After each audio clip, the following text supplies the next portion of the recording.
الله ورسوله فقد فاز فوزا عظيما. أعوذ بالله من الشيطان الرجيم. بسم الله الرحمن الرحيم.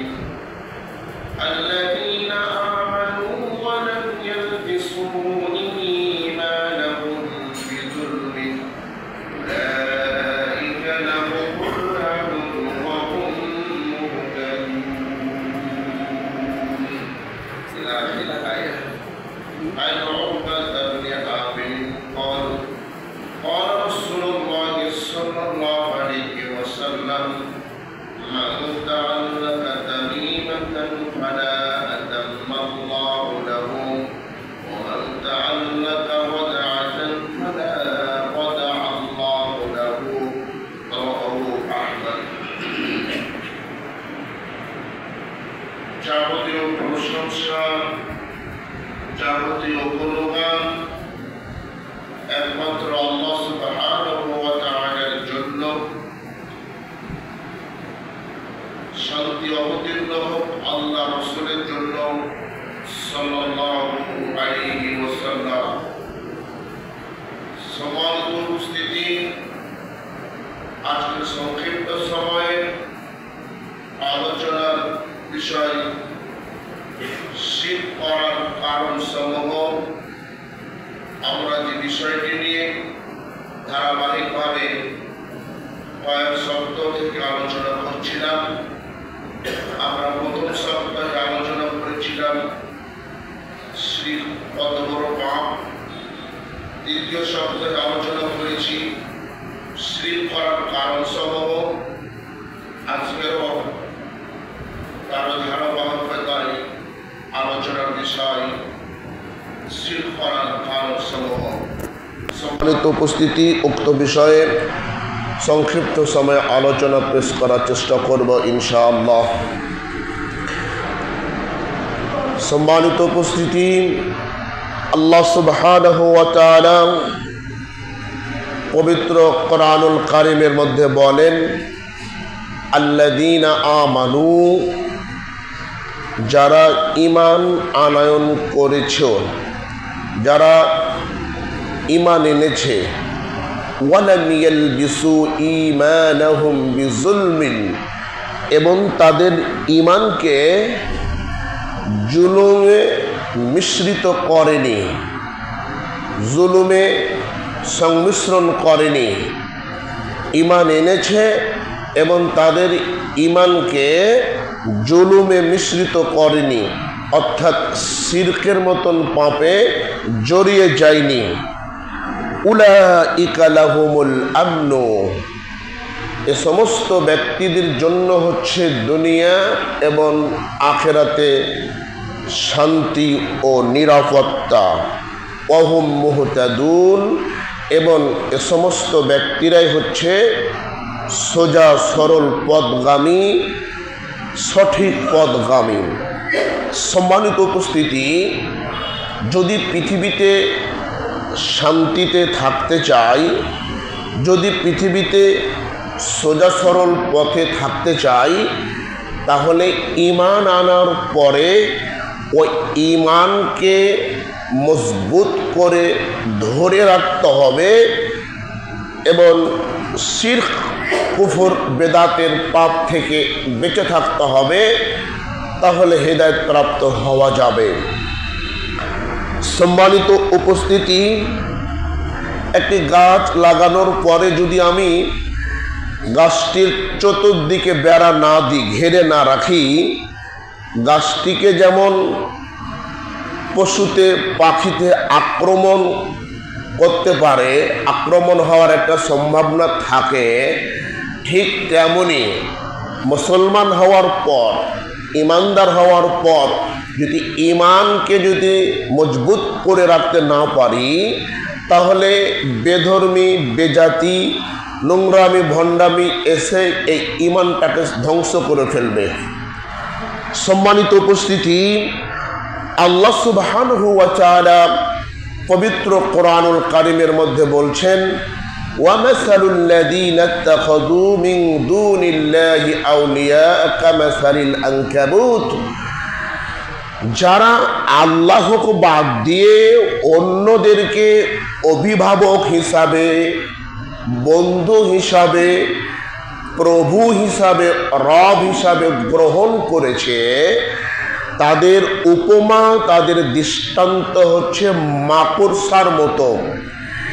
ইত্তাখাযাত বাইতা, যে নিজে ঘর তৈরি করে।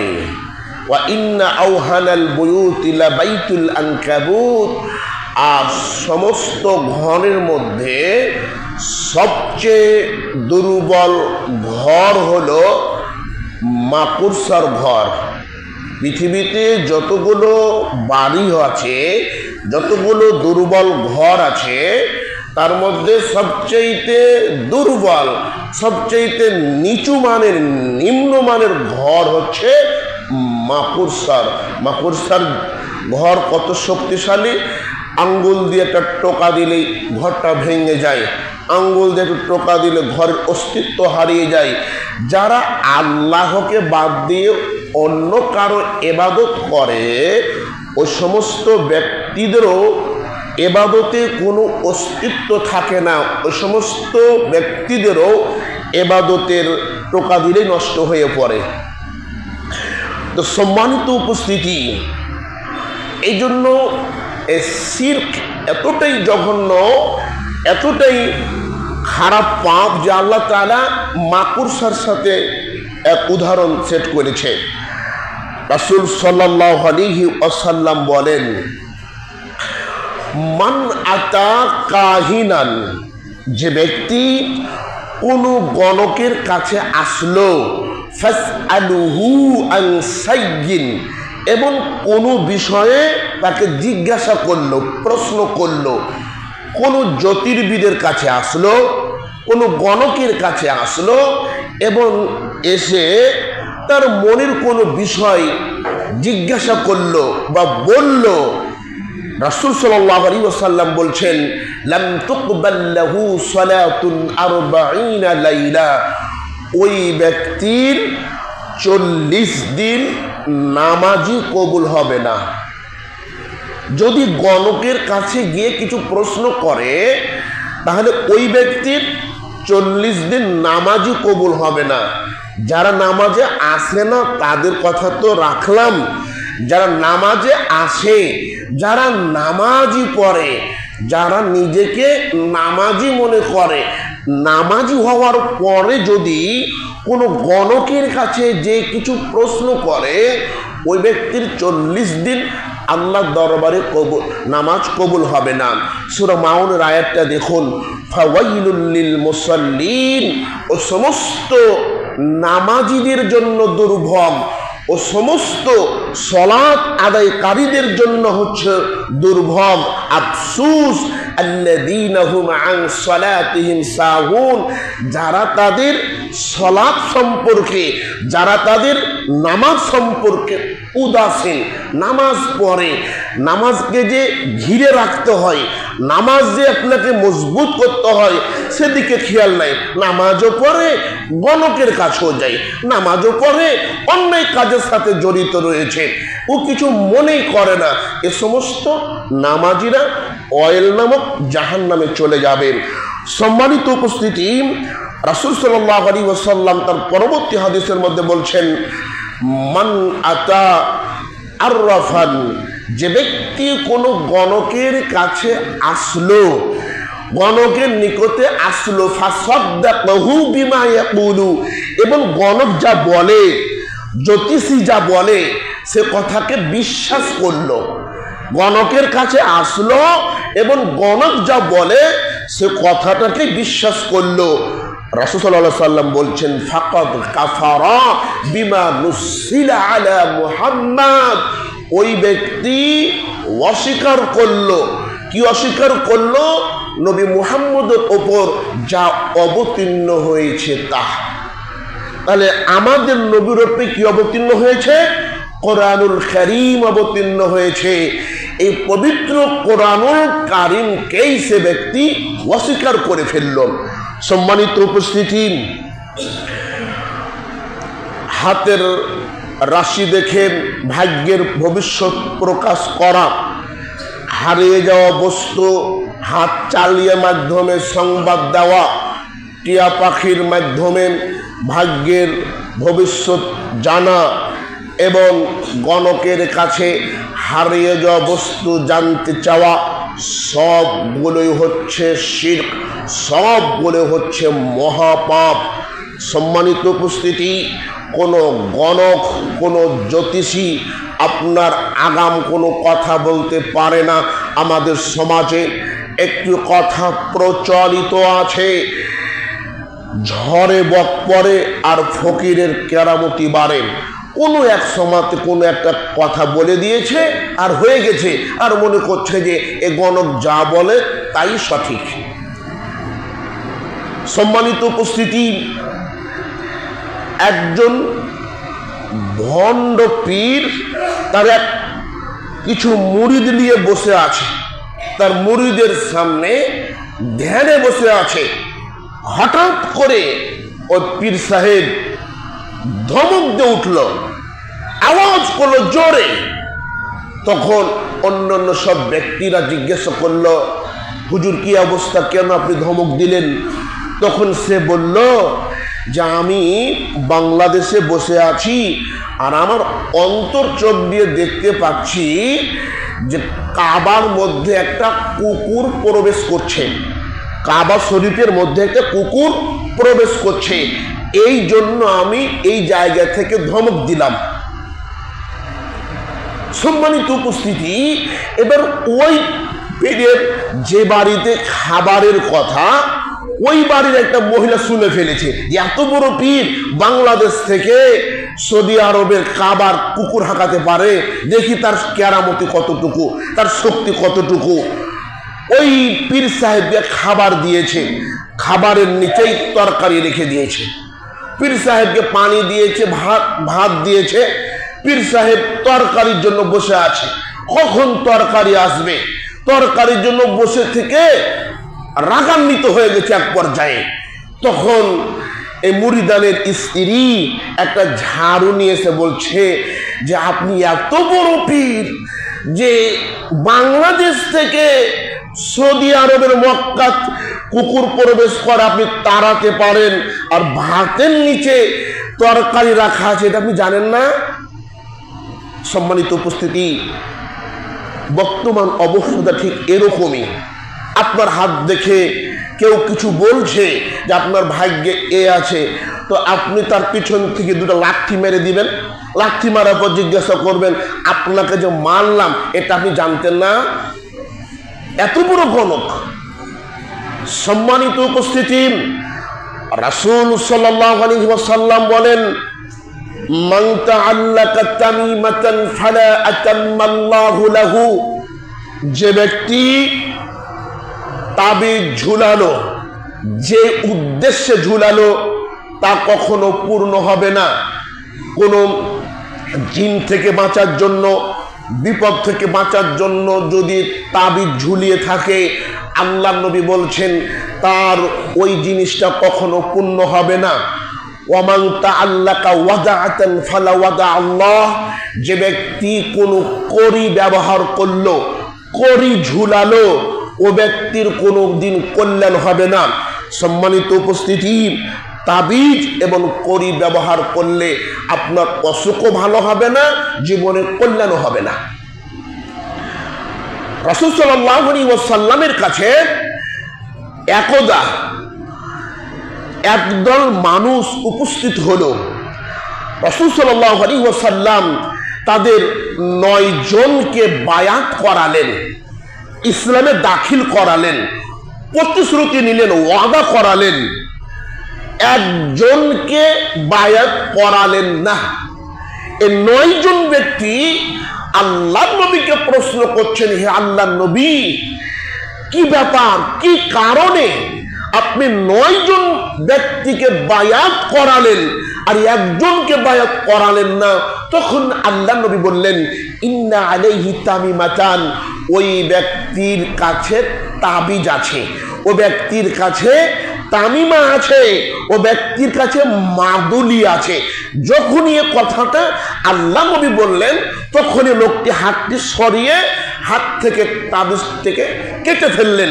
কেটে ফেলার পরে আল্লাহ নবী তাকে বায়াত করালেন।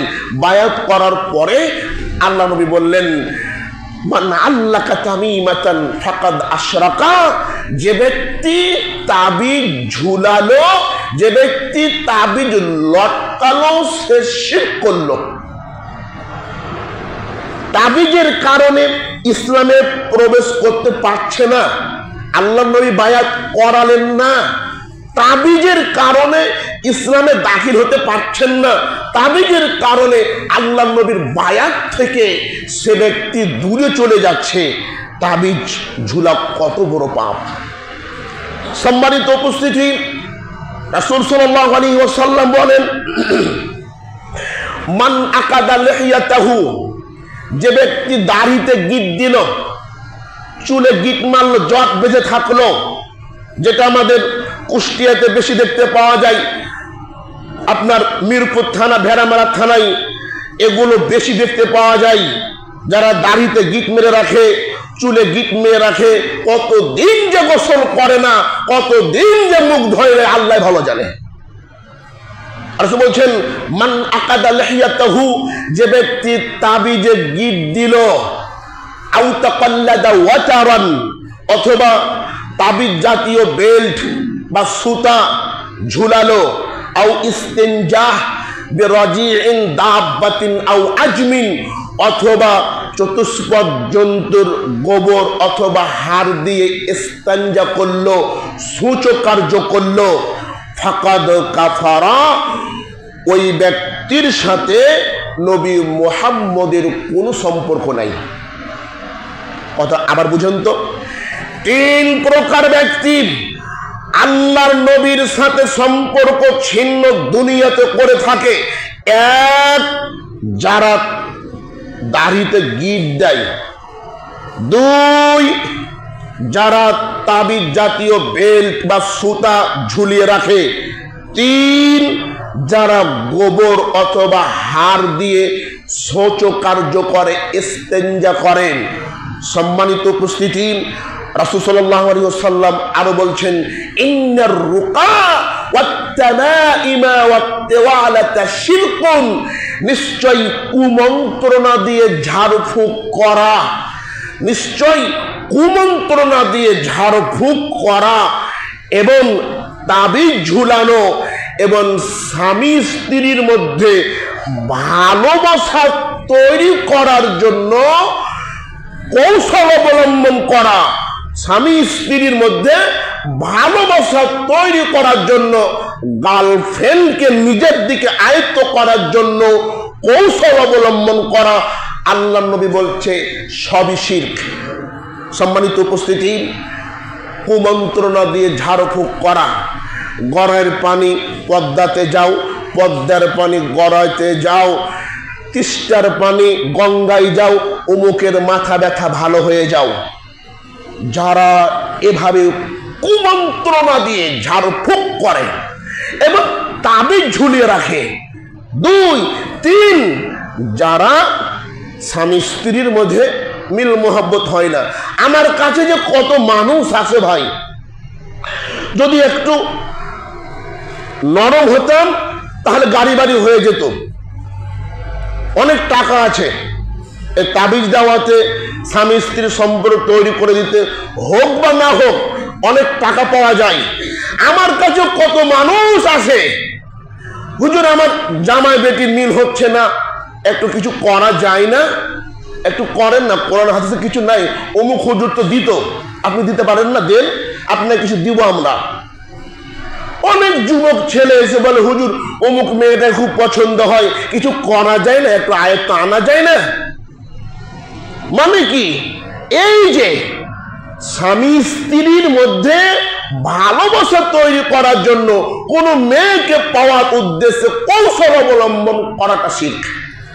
সম্মানিত উপস্থিতি, রোগ মুক্তি থেকে বাঁচার জন্য লোহার বালা, অস্ত্রধাতুর আংটি ব্যবহার করা এবং সন্তান যাতে মরে না যায় এ আশঙ্কায় কান ফুরিয়ে বালি ব্যবহার করা, সন্তানকে যেন কোনো কষ্ট না হয় এজন্য সন্তানের কপালে কালো টিপ দেওয়া, তাবিজ জাতীয় যত যা কিছু আছে সবই শিরক। যদিও আপনাকে পাগড়িওয়ালা হুজুর, যদিও আপনাকে জুব্বাওয়ালা হুজুর, যদিও আপনাকে বাংলাদেশের সবচেয়ে বড় হুজুর তাবিজ লিখে দেয়, নকশা লিখে দেয়, তবুও পাপ হবে, তবুও শিরক হবে। সম্মানিত উপস্থিতি, সমস্ত হুজুরদের বড় হুজুর হচ্ছেন বিশ্বনবী সাল্লাল্লাহু আলাইহি ওয়াসাল্লাম। তিনি বলছেন তাবিজ ঝুলালে শিরক হবে, তিনি বলছেন তাবিজ ব্যবহার করলে শিরক হবে। কিসের আপনার বড় মসজিদের হুজুর? যতই বড় মসজিদ হুজুর হোক, কোরআনের আয়াত যদি লিখে দেয়, কোরআনের আয়াত যদি লিখে নকশা লিখে আপনাকে দিয়ে দেয়, আপনি যদি ঝুলিয়ে রাখেন আর ওটা নিয়ে যদি মৃত্যুবরণ করেন, আর আপনার নামে যদি সারা পৃথিবী মসজিদ মাদ্রাসা দান করে দেওয়া হয়, আপনার জন্য জান্নাত হবে না। বোঝাতে পারলাম না, আবার বুঝেন। কোন বড় হুজুর যদি আপনাকে তাবিজ লিখে দেয়, কোন বড় হুজুর যদি আপনাকে নকশা লিখে দেয়, কোন বড় হুজুর যদি আপনাকে গাছ বেঁধে দেয়, কোমরে গাছটা বেঁধে রাখিও, বড় হুজুর যদি 10 রকম সুতা এক জায়গাতে করে গিরা বেঁধে দেয়, যদি সূরা পড়ে ফু দিয়ে গিরা বেঁধে রাখে, এগুলো যদি দিয়ে থাকে আর আপনি যদি ওটা নিয়ে পৃথিবীতে চলাফেরা করেন, আর ওটার চলাফেরা করতে করতে যদি ওই বিশ্বাস নিয়ে দুনিয়া থেকে বিদায় গ্রহণ করেন, আর সারা পৃথিবীর সম্পদ যদি আপনার ছেলে মেয়ে দান করে দেয়, তবুও কিয়ামতের মাঠে আপনার পাপ ক্ষমা হবে না। এর নাম শিরক, এর নাম হচ্ছে শিরক। সন্তানকে ভূতে ধরেছে, সন্তানকে পেটনিতে ধরেছেন, সন্তানকে জিনে ধরেছেন, খুব ভয় লাগছে, খুব ভয় লাগছে, খুব কাকুতি মিনতি হচ্ছে, ছেলের কষ্ট দেখে নিজের বুকটা ফেটে যাচ্ছে। কোথায় গেলেন? কোনো ফকিরের কাছে গেলেন, কোনো কবিরাজের কাছে গেলেন, সে বিভিন্নভাবে কুমন্ত্রণা দিয়ে, বিভিন্নভাবে কুফরি মন্ত্র দিয়ে আপনাকে তাবিজ দিয়ে দিল। বন্ধু, সন্তান দেওয়ার মালিক যেমন আল্লাহ, সন্তান নিয়ে নেওয়ার মালিকও আল্লাহ। ভালো রাখার মালিক যেমন আল্লাহ, খারাপ রাখার মালিকও তেমনই আল্লাহ। যেহেতু সন্তানকে বা ছেলে মেয়েকে যদি কোনো পেটনিতে ধরে রাখে, কোনো জিনে ধরে রাখে, সন্তানের সামনে বেশি বেশি করে সূরাতুল ফাতিহা তেলাওয়াত করুন, সূরাতুল ফালাক তেলাওয়াত করুন, সূরাতুন নাস তেলাওয়াত করুন, আয়াতুল কুরসি পড়ুন, সূরা বাকারার শেষ 2 আয়াত তেলাওয়াত করুন। এত কিছু করার পরও যদি না হয়, পবিত্র কোরআনের প্রথম থেকে শুরু করে নিয়ে, পবিত্র কোরআনের প্রথম থেকে শুরু করে নিয়ে শেষ পর্যন্ত কোরআনুল কারীম ওই সন্তানের সামনে নিজে তেলাওয়াত করার চেষ্টা করুন। আল্লাহর নবী বলেন, কুল হুয়া শিফা, কোরআন হচ্ছে শিফা, রোগ মুক্তি। কোরআন পড়লে শয়তান পালাবে, কোরআন পড়লে ভূত পালাবে, কোরআন পড়লে জিন পালাবে, কোরআন পড়লে মানুষ আপনার ক্ষতি করতে পারবে না। কোরআন পড়ার পরেও 1 মাস নিজেই ছেলের পাশে কোরআন তেলাওয়াত করছেন, তবুও সন্তান ভালো হচ্ছে না, তারপরেও সন্তান ভালো করতে পারলেন না। এবার আল্লাহকে বলেন, আল্লাহ তুমি আমাকে সন্তান দিয়েছিলে, তুমি আমাকে সন্তানের মালিক বানিয়েছিলে, আল্লাহ আমার সন্তান যদি জিনের আক্রমণে মরে যায়, আমার সন্তান যদি জিনের আক্রমণে পৃথিবী থেকে চলে যায়, তবু আমি তোমার প্রতি বিশ্বাস রাখছি, তবু আমি তোমার প্রতি বিশ্বাস রাখছি, আমার সন্তানকে তাবিজ দিয়ে, কুফরি দিয়ে, শিরকের মতো জঘন্য পাপে কখনো জড়াবো না। পারবেন? পারা যাবে ইনশাআল্লাহ? এটা ঈমান, এটা খুব বড় ঈমান। বাংলাদেশি মানুষ আবেগী মানুষ, তো অসুস্থ হলে যদি বলে পায়খানার পোকা খেতে হবে, তাও খাবে। আশ্চর্য হয়ে যাবেন, মানুষ অসুস্থ হয়ে গেলে এতটাই অসহায় হয়ে যায়, কবিরাজে যা করতে কয় তাই করে। আপনি বিভিন্ন মাজারে যাবে, দেখবেন বিশাল বিশাল কচ্ছপ আছে, কচ্ছপের গোগুলো মুখে মাখছে। কেন? এই মাজারে এত বড় বড় কচ্ছপ না জানি কতটাই দামি। হ্যাঁ, ছি, আপনাকে যদি বলা হয় যে পায়খানা গু খান, তাও খাবেন। মানুষ অসুস্থ হয়ে গেলে এতটা আবেগময় হয়ে যায়, কন্ট্রোল করবেন নিজেকে অসম্ভব।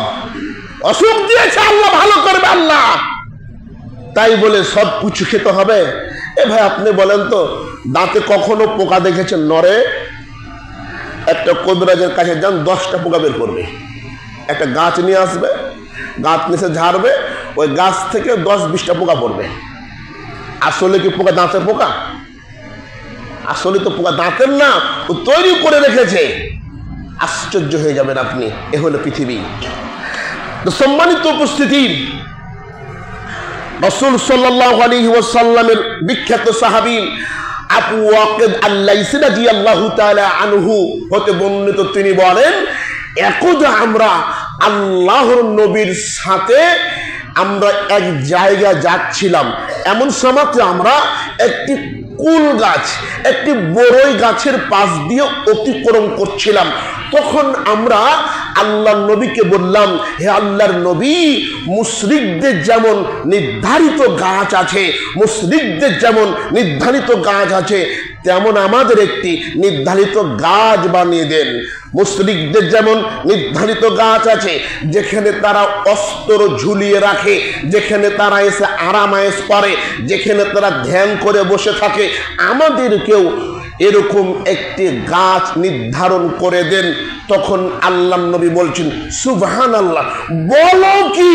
আশ্চর্য হয়ে গেলাম, কি বেকুবের মতো প্রশ্ন, যার বিপক্ষে সারা জীবন যুদ্ধ করে আসলাম, তোমরা বলো কি? আশ্চর্য।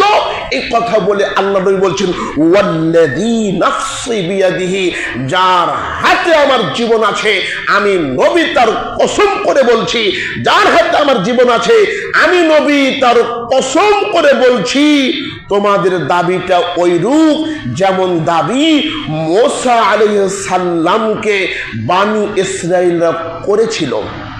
মুসা আলাইহিস সালামকে বলেছিল, মুশরিকদের যেমন রব আছে, আমাদের একজন রব নির্ধারণ করে দাও। সম্মানিত উপস্থিতি, উক্ত হাদিস থেকে বোঝা যায়, গাছ, পাথর, স্থান, কোন পুরাতন নিদর্শন সমূহকে বরকতের জায়গা মনে করা যাবে না। কোন অলি, মৃত কোন অলি পীরদের স্থানকে বরকত হাসিল মনে করা যাবে না। আমরা অনেকেই মাজারে যাই, অনেকেই পীরের দরবারে যাই বরকত হাসিল করার জন্য। সম্মানিত উপস্থিতি, কোন দিনকে উপলক্ষ করে, কোন স্থানকে উপলক্ষ করে কোনো কিছু করা যাবে না। এই জন্য তো জন্মদিবস পালন করা, মৃত্যুবার্ষিকী পালন করা, 14 ফেব্রুয়ারি পালন করা, 16 ডিসেম্বর পালন করা, 26 মার্চ পালন করা, 31 নাইট ডে পালন করা, পহিলা বৈশাখ পালন করা, সব কিছুই হচ্ছে শিরকের মতন জঘন্য পাপ। কিছুদিন আগে দেখলাম বাংলাদেশের ভাইয়েরা ইলিশ দিয়ে পান্তা ভাত খেয়ে পহিলা বৈশাখ পালন করলো। আবার গত এই কয়েকদিন আগে যে পহিলা বৈশাখ চলে গেল, দেখলাম ইসলামী নাম দিয়ে আমার মতো কিছু টুপিওয়ালা, কিছু পাঞ্জাবিওয়ালা পহিলা বৈশাখের র্যালি বের করে, পহিলা বৈশাখের শোভাযাত্রা বের করে, তারা ইসলামী শরীয়ত অনুযায়ী তারা নাকি পহিলা বৈশাখ পালন করলো। কেউ গান বাজনা বাজিয়ে ইলিশ মাছ পান্তা ভাত দিয়ে খেলে অপরাধ হয়, আর আপনি টুপিওয়ালা পাঞ্জাবিওয়ালা তাই বলে আপনি রাস্তায় রাস্তায় র্যালি বের করে আপনি পহিলা বৈশাখ পালন করবেন, আপনার পাপ হয় না? আরে পহিলা বৈশাখে ইলিশ মাছ দিয়ে পান্তা ভাত খেলে যত পাপ, ঠিক ওই রকমই পহিলা বৈশাখ উপলক্ষ করে ইসলামী শরীয়ত নিয়ম মেনে র্যালি বের করে স্লোগান দেওয়া ঠিক তেমনই পাপ। হুজুর করেছে যে ওটা হুজুর করেছে, ওর সমস্যা নাই, ওটা কোনো সমস্যা, ওটা হুজুরে করেছে। আর এমনি সাধারণ পান্তা ভাত খেলে হুজুর খেতে গেল, নিজের কথা কেউ কয় না যে আমি যে ভুল করছি, আমি যে ভুলের মধ্যে আছি, এটা কেউ বলে না, অন্যটা ধরতে পারবে। তো সম্মানিত উপস্থিতি, যা বলছিলাম, তাহলে শিরক করার কারণ সমূহগুলোর মধ্যে একটি কারণ হচ্ছে অতিভক্তি। বায়েজিদ বোস্তামি রাহিমাহুল্লাহ, অনেকে রাহিমাহুল্লাহ বলা হয় কিন্তু আমি রাহিমাহুল্লাহ বলতে লজ্জা পাই। বায়েজিদ বোস্তামির ওয়াজ শুনলে কার না চোখের পানি এসেছে? সবাই তো কাঁদে। ওই যে বায়েজিদ বোস্তামি মায়ের শিওরে সারা রাত দাঁড়িয়ে থাকলো পানিরও কারণে, পানি নিয়ে এসে দেখলো মা ঘুমিয়ে পড়েছে, মাকে জাগালে হয়তো মা কষ্ট পাবে, এই জন্য মাকে জাগালো না, এমন সুর তাল দিয়ে হুজুর বলে। আর মাও কাঁদে, মুসল্লিও কাঁদে, মুরব্বিও কাঁদে, আহারে কত না দুঃখ। এই বায়েজিদ বোস্তামি বলছে, আমি 60 বছর আল্লাহকে খুঁজলাম, 60 বছর আল্লাহকে খুঁজতে খুঁজতে দেখলাম আমি ছাড়া আল্লাহ পৃথিবীতে কেউ নাই। নাউজুবিল্লাহ বলেন। বলছে কি যে আমি ছাড়া আর আল্লাহ পৃথিবীতে কেউ নাই। নাউজুবিল্লাহ, নাউজুবিল্লাহ। এই বায়েজিদ বোস্তামি। এবার বায়েজিদ বোস্তামির বাড়িতে একজন এসে বলছে, বায়েজিদ বোস্তামি কি বাড়িতে আছে? তখন বায়েজিদ বোস্তামি বলছে, বাড়িতে আল্লাহ ছাড়া কেউ নাই। বক্তব্য শেষ হলে বইয়ের পৃষ্ঠা, ওদেরই লেখা বই, বইয়ের পৃষ্ঠা নাম্বার বলে দেব, মিলিয়ে দেখেন কি লিখেছে। যাবেন চট্টগ্রামে যে বায়েজিদের মাজারে একটা গাছ আছে, দেখবেন টোপলা টোপলা বাঁধা আছে। কেন গো? কার যেন ছেলে হয় না মেয়ে হয় না, টোপলা বেঁধে রেখেছে, ওই ভারীটা যেন পেটে এসে বাচ্চা হয়ে যায়। যে নিজেকে প্রভু দাবি করতে পারে, যে নিজেকে রব দাবি করতে পারে, তার মাজারে যাওয়া তো দূরের কথা, আর মাজারে থুথু মারি। আর মাজারে যাবো মানে আর মাজার ভেঙে একবার গুড়িয়ে দিতে হবে। আর মাজারে যে সিন্নি দাও। সম্মানিত উপস্থিতি, মানুষ তাদের পীরের এতটাই ভক্তি, তাদের অলির এতটাই ভক্তি, পীরদের অলিদের কবরকে নাকি মাজার বলা যায় না, নাকি পীরদের অলিদের এই মাজারগুলোকে কবর বলা যায় না। কবর বলা নাকি চরম বেয়াদবি, মাজার নাকি বলতে হবে। অথচ কোরআন ও হাদিসের মধ্যে কোনো জায়গায় মাজার শব্দটি উল্লেখ নেই, কোথাও পাওয়া যাবে না। আল্লাহর নবীর কবরকে কবরই বলা হয়, মাজার বলা হয় না। হাজি সাহেবেরা যায় মক্কায় মদিনায়, আল্লাহর নবীর কবর জিয়ারত করে আসে, বলে যে আল্লাহর নবীর মাজার জিয়ারত করে এসেছি, বলে। হাদিসে এসেছে কবরুন নবী, নবীর কবর। আর বাংলাদেশের কবরগুলোকে মাজার বানিয়ে দিয়ে ফেলেছে। সম্মানিত উপস্থিতি, এটা কেন? অতিভক্তির কারণে। অতিভক্তির কারণে তারা এই পাপগুলো করে থাকেন। সময় 10 বেজে গেছে, কি বেজে গেছে। সামনের সপ্তাহে আলোচনা হবে শিরকের প্রকারভেদ এবং আরো যে কারণগুলো আছে। 1 নম্বর কারণ বললাম, আপনার শিরক করার কারণ হচ্ছে অতিভক্তি। 2 নম্বর কারণ হচ্ছে তাওহীদের জ্ঞানের অভাব। 3 নম্বর কারণ হচ্ছে মুরব্বিদের অনুসরণ। মুরব্বিদের অনুসরণ। এই যে কারণগুলোর কারণে মানুষ এই শিরকের মধ্যে জড়িয়ে থাকে। প্রত্যেকটা কারণ নিয়ে ইনশাআল্লাহ আবার সামনে আলোচনা করা হবে। আল্লাহ পাক কবুল করুন। সকলে বলছে আল্লাহুম্মা আমিন। বন্ধ করে দাও। সম্মানিত উপস্থিতি, আজকের বক্তব্য এখানে শেষ করলাম। শিরক থেকে, তাবিজের মতন বড় পাপ থেকে আল্লাহ সুবহানাহু ওয়া তাআলা যেন